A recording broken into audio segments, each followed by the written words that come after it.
Hello friends, જય શ્રી કૃષ્ણ. ધોરણ 9 Sanskrit, chapter 11th વેદિતવ્યાની મિત્રાણી. વિદ ધાતુ પરથી વેદિતવ્યાની એટલે કે જાણી લેવા જોઈએ. મિત્રાણી એટલે કે મિત્રોને જાણી લેવા જોઈએ. અગાઉના વિડીયોમાં મિત્રો માટે મેં તમને ઘણી બધી કહેવતો સમજાવી હતી અને મિત્ર કેવો હોવો જોઈએ એ પણ સમજાવ્યું હતું કે મુશ્કેલીના સમયમાં હંમેશા આપણી સાથે જ ઊભો રહે એ આપણો સાચો મિત્ર. તો મિત્ર માટેની હજી પણ એક બે તમને પ્રોવર્બ્સ કહી અને આપણે આગળ જઈએ કે દોસ્તી એ લોહીનો સંબંધ નથી મિત્રો, એ તો દિલનો સંબંધ છે. જે વાત કોઈને ન કહી શકાય પરંતુ જેને કહી શકાય એ આપણો મિત્ર. A friend's eye is a good mirror. એની આંખમાં જ, મિત્રની આંખમાં જ જોઈને આપણને શાંતિ મળે. ગમે એટલા આપણે તકલીફમાં હોય, મુશ્કેલીમાં હોય કે ગુસ્સામાં હોય, મિત્ર સામે મળે એટલે આપણે બધો જ ગુસ્સો ભૂલી જઈએ. તો એના માટે કહેવાયું છે friends I is a good mirror. અને આગળ મેં જે કહ્યું કે જે વાત કોઈને ન કહી શકાય એવી વાત, જેની સાથે લોહીનો પણ સંબંધ નથી અને ફક્ત દિલનો સંબંધ છે, એને કહી શકાય એ છે friend. So real friend is one who walks in when the rest of the world walks out. દુઃખના સમયમાં તમારી સાથે ઊભો રહે એ તમારો સાચો મિત્ર. તો મિત્રો, આપણે અગાઉના વિડીયોમાં જોયું હતું કે આપણા સૌથી આપણી મહાકાય કૃતિ, સૌથી મહાકાય કૃતિ એટલે કે મહાકાવ્ય કે જે સંસારના સાહિત્યિક જગતમાં ખૂબ જ પ્રસિદ્ધ છે અને મહર્ષિ વ્યાસ રચિત મહાભારત, જેમાં લગભગ 1,00,000 શ્લોકો છે અને 18 પર્વ આવેલા છે. તે 18 પર્વમાં વહેંચાયેલું છે. એવા 18માંથી 12મા પર્વ શાંતિ પર્વમાં ભીષ્મ પિતામહ અને યુધિષ્ઠિરનો સંવાદ આપેલો છે અને એમાં ભીષ્મ પિતામહ યુધિષ્ઠિરને રાજનીતિનો ઉપદેશ આપે છે. અને તેમાં એક પ્રસંગ એવો આવે છે કે મિત્ર કેવો રાખવો જોઈએ એનો બોધ યુધિષ્ઠિરને આ ભીષ્મ પિતામહ આપે છે. એના મિત્રોના તો આપણા પર અગણિત ઉપકાર હોય છે, પણ એ ઉપકાર આપણી ઉપર કઈ રીતે કરે છે, શત્રુ રૂપે કે મિત્ર રૂપે, એ આપણે પહેલા શ્લોકમાં મિત્રો જોઈ ગયા કે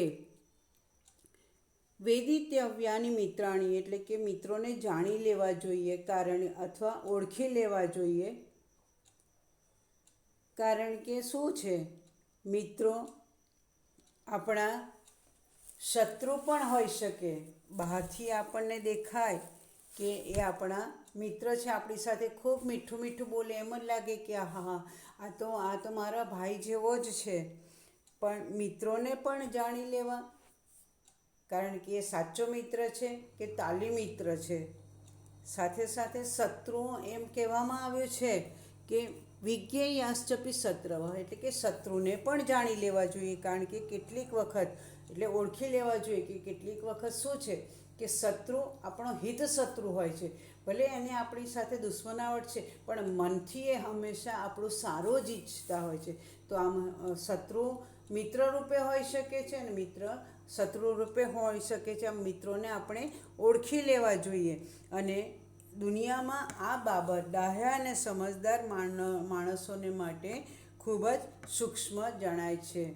બીજા શ્લોકમાં એવું કહેવામાં આવ્યું છે, સેમ છે, બધા શ્લોકોનો સાર કાઢીશું ને તો એક જ સાર આવશે કે મિત્ર શત્રુ હોય છે અને શત્રુ મિત્ર હોય છે.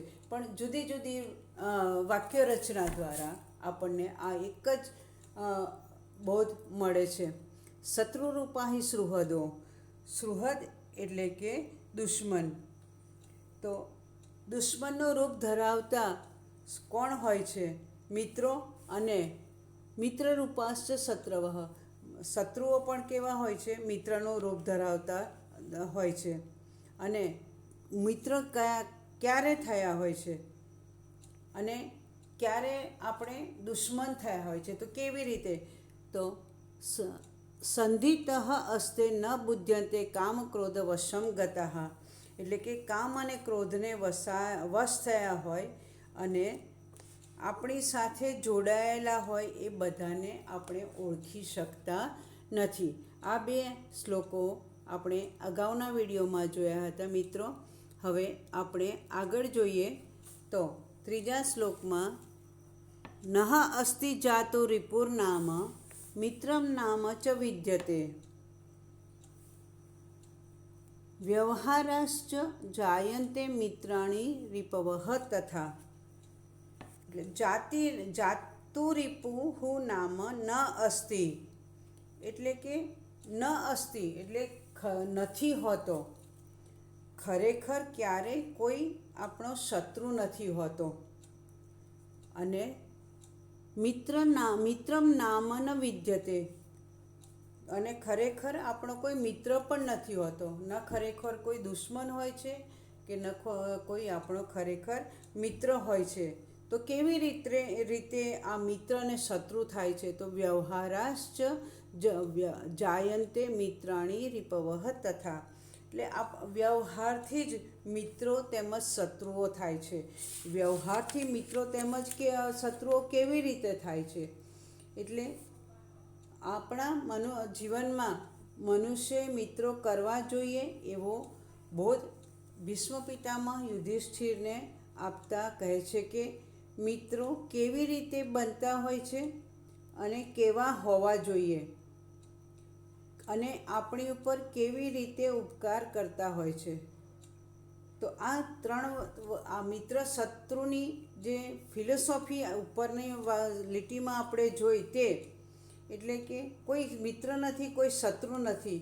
તો શત્રુ થવાનું કારણ પણ શું હોઈ શકે કે મિત્ર થવાનું કારણ શું હોય છે? તો એના વ્યવહારથી જ મિત્રો અને શત્રુઓ થાય છે. વ્યવહારથી જો આપણે કોઈની સાથે સારો વ્યવહાર કરીએ તો એ આપણો મિત્ર બને. એની સાથે ખૂબ પ્રેમાળ આપણે વર્તન કરીએ, એને જરૂરિયાત હોય. આપણે અત્યારે વિદ્યાર્થી અવસ્થામાં છે તો વિદ્યાર્થી અવસ્થામાં આપણે એકબીજાને કઈ રીતે મદદરૂપ થઈ શકીએ? તે આજે ન આવ્યો, ગેરહાજર રહ્યો તો આપણી નોટ્સ એને આપીએ. ત્યાર પછી એને નથી આવડતું તો એને આપણે સમજાવીએ તો એ આપણો મિત્ર થઈ શકે. એટલે કે એની સાથે સારો વ્યવહાર કરીએ તો એ આપણો મિત્ર થઈ શકે. અને આપણે કહીએ કે જા આવે, હું તો તને કશું આવડતું નથી, તું તો મારી નોટ ઘરે ભૂલી જાય, નહીં આપું. તો આ રીતે આપણે એની સાથે ખરાબ વર્તણૂક કરીએ તો એ આપણો શું થઈ જાય? શત્રુ થઈ જાય. એટલે આપણો વ્યવહાર જ બીજા વ્યક્તિને આપણો મિત્ર કે શત્રુ બનાવે છે. માટે આ દરેક વ્યક્તિએ શું વિચારવું જોઈએ? પોતાના સારા વ્યવહાર થકી જ મિત્રો બનાવવા જોઈએ. શત્રુનું તો અસ્તિત્વ જ આપણા જીવનમાં ન હોવું જોઈએ. અને હંમેશા આપણે વાણી, વર્તન અને વિચારથી બીજાનું સારું વિચારતા રહીશું, બીજાની સાથે પ્રેમાળ વર્તન કરીશું તો બધા જ આપણા મિત્રો બનશે. એટલું આપણે જીવનમાં ઉતારવું જોઈએ મિત્રો. ચોથા શ્લોકમાં યો યસ્મિન જીવતી સ્વાર્થ પશ્યેત પીડામ ન જીવતી સ તસ્ય મિત્રમ તાવત સ્યાદ યાવન્ન સ્યાદ વિપર્યયઃ. આ ચોથા શ્લોકમાં યસ્મિન જીવતી યસ્વાર્થમ એટલે કે જે જીવતો હોય ત્યારે સ્વાર્થમ એટલે કે પોતાનો મતલબ, પોતાની ગરજ, પોતાનો સ્વાર્થ જ જુએ અને પશ્યેત પીડામ ન જીવતી એટલે કે બીજાની પીડાને ન જુએ તે પણ જીવે છે. એટલે કે મનુષ્ય જ્યારે જીવતો હોય ત્યારે ફક્ત ને ફક્ત મારો સ્વાર્થ, એના થકી મને શું ફાયદો થાય છે, એની સાથે હું દોસ્તી કરીશ તો મને શું ફાયદો થશે, અને મને ફાયદો થાય છે તો એને ભલે ને દુઃખ થતું, એને દુઃખ થાય, એને નુકસાન થાય તો ચાલશે, પણ મારું તો સારું જ થાય છે ને. એટલે બીજાના દુઃખને ન જુએ અને ફક્ત ને ફક્ત પોતાનો જ સ્વાર્થ, પોતાની જ ગરજ જુએ તે જીવે છે. અને આવી મિત્રતા ક્યાં સુધી ટકે છે? તો ક્યાં સુધી સતસ્ય મિત્રમ તાવત સ્યાદ યાવન સ્યાદ વિપર્યયઃ. એટલે વિપર્યય એટલે કે ઉલટું, પલટેલું, અવળો અથવા બદલો. સ્વાર્થમ તાવત એટલે ત્યાં સુધી, અને સ્યાત એટલે કે હોય. હવે તેનો મિત્ર ત્યાં સુધી જ મિત્રતા રાખે છે. આપણે જ્યારે આપણો સ્વાર્થ જોઈએ, બીજાનું નુકસાન થાય છે, બીજાના ભોગે આપણો સ્વાર્થ સધાય છે એવું જુએ અને જીવે તો તેનો મિત્ર ત્યાં સુધી જ રહે જ્યાં સુધી તે કેવો ન હોય, યાવન સ્યાદ વિપર્યય, તે અવળો ન હોય ત્યાં સુધી જ. પણ જ્યારે એ અવળો થઈ જાય ને ત્યારે એ આપણો મિત્ર નહીં, શત્રુ બની જાય છે. આવા લોકો, ચલો ને કંઈ વાંધો નહીં, મારું થોડું નુકસાન થાય પણ એનું તો ભલું થાય છે ને, એ ત્યાં સુધી જ્યાં એ સીધો છે ત્યાં સુધી સીધો છે, ત્યાં સુધી એ મિત્ર છે. પરંતુ જ્યારે બહુ આપણે વારંવાર એનો ગેરલાભ લઈએ તો એ અવળો થાય, હવે હું તને બતાવી દઉં, તો ત્યાર પછી એ આપણો શત્રુ થઈ જાય છે, મિત્ર રહેતો નથી. એટલે આનો આપણે ભાષાંતર જોઈશું. જે જીવતો હોય ત્યારે સ્વાર્થને જુએ, દુઃખને ન જુએ તે જીવે છે, અને તેનો મિત્ર ત્યાં સુધી હોય જ્યાં સુધી તે અવળો ન હોય. હવે પાંચમો શ્લોક. મિત્રમ ચ શત્રુતામ એતિ કસ્મિંશ્ચિત કાલ પર્યયે શત્રુશ્ચ મિત્રતામ એતિ સ્વાર્થો હિ બલવત્તરઃ. કસ્મિંશ્ચિત કાલ પર્યયે મિત્રમ, કસ્મિંશ્ચિત કાલ પર્યયે યાની કે જ્યારે કોઈનો સમયનો પલટો થઈ જાય છે. સમય પલટો થાય છે એટલે કે બહુ ધનવાન હોય પણ ક્યાંક કોઈ ધંધામાં ખોટ આવી, શેર બજારમાં ખોટ આવી અને એ મનુષ્ય નિર્ધન થઈ જાય, આ સમય પલટો થઈ ગયો કહેવાય. એટલે કે કસ્મિંશ્ચિત કાલ પર્યયે જાયતે એટલે કે જાતે, જ્યારે કોઈ સમય પલટો થઈ જાય છે ત્યારે શું થાય છે? મિત્રમ ચ શત્રુતામ એતિ, ત્યારે મિત્ર પણ શત્રુ બની જાય છે. મેં આગળ કહ્યું ને, આગળના વિડીયોમાં સમજાવ્યું હતું કે આપણા સુખના સમયમાં સાથે રહે અને દુઃખના સમયમાં પણ સાથે રહે એ આપણો સાચો મિત્ર. પરંતુ જ્યારે આવી રીતે કોઈ સમય પલટો થાય અને એ વ્યક્તિ, આપણો જે મિત્ર છે, એને એમ થયું કે હવે તો આની સાથે રહેવામાં આપણને કોઈ ફાયદો છે નહીં, ત્યારે એ આપણો મિત્ર શું બની જાય છે? શત્રુ બની જાય છે. અને આગળ આપણે બીજા શ્લોકમાં જેમ જોયું હતું ને કે દુશ્મનનું રૂપ ધરાવતા પણ કોણ હોય છે? આપણા મિત્રો હોય છે. તો એવા દુશ્મન પણ આવો સમય પલટો થાય ને ત્યારે એને આપણી પ્રત્યે શું થાય, લાગણી થાય કે બિચારાને આ પરિસ્થિતિ આવી, તો તે સમયે આપણી પડખે આવીને ઊભો રહે છે.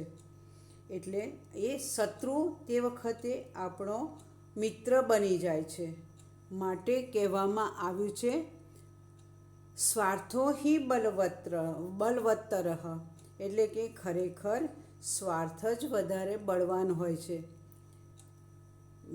સમય સારો હોય, મિત્ર આપણો તે વખતે આપણી સાથે રહે, આપણે એને દરરોજ નાસ્તો કરાવતા હોય, એને બધી રીતે મદદ કરતા હોય. કોઈ વખત આપણને 2-3 દિવસ એવું થયું ઘરેથી પૈસા ન મળ્યા અને આપણે નાસ્તો ન કરાવી શક્યા, એટલે જે બીજો મિત્ર એનો બનાવી દે જે એને નાસ્તો કરાવે, તો તે વખતે એનો સ્વાર્થ આપણી સાથે નથી સધાતો, એટલે આપણો શત્રુ બની ગયો. એટલે એમ કહે છે કે જ્યારે કોઈ સમય પલટો થાય છે ત્યારે મિત્ર શત્રુ બની જાય છે. અને જે આપણો શત્રુ હોય એ હિત શત્રુ હોય. હિત એટલે આપણું હિત જોતો હોય, આપણું સારું ઈચ્છતો હોય, એવા હિત શત્રુઓ આવો સમય પલટો થતાં મિત્ર બની જાય છે, કારણ કે તે આપણી મદદમાં આવીને ઊભો રહે છે. અને આના માટે જ કહેવાયું છે કે ખરેખર સ્વાર્થ જ વધારે બળવાન હોય છે. મિત્રો, ત્યાર પછીના 4 શ્લોકો આપણે પછી બીજા નેક્સ્ટ વિડીયોમાં જોઈશું. ત્યાં સુધી તમે આ જે બીજા 3, 4, 5 અને 6 શ્લોક જોયા એના શબ્દાર્થ અને ભાષાંતર લખી દેજો. અને તમારે નાસ્તિ જાતુ રિપુર્નામ અને શત્રુરૂપા હિ સુહૃદો, એટલે કે કયા શ્લોક નંબર છે, 3જો શ્લોક અને બીજા શ્લોક, એ બંને અર્થ વિસ્તારમાં પૂછાય છે. એટલે એ બંનેના અર્થ વિસ્તાર પણ લખી દેજો. અને ત્યાર પછી આપણને સ્વાધ્યાયમાં જે શ્લોકો આપ્યા છે એ શ્લોકો આપણે મોઢે કરવાના રહેશે, તો એ શ્લોકો તમે મોઢે કરી લેજો. એમાં પણ એ જ છે, નાસ્તિ જાતુ રીપવસ તથાવાળો એ શ્લોક પૂર્તિમાં છે, અને છે આત્મરક્ષણ એ પછી આવશે. એટલે નાસ્તિ જાતુ રિપુર્નામ એટલે એ જ ને, અર્થ વિસ્તાર પણ માં પૂછાય છે અને શ્લોક પૂર્તિમાં પૂછાય છે. એટલે બંને કરી દેજો, શ્લોક મોઢે કરજો ને અર્થ વિસ્તાર. નેક્સ્ટ વિડીયોમાં આપણે મળીએ મિત્રો, ત્યાં સુધી રજા લઈએ. જય શ્રી કૃષ્ણ, આવજો.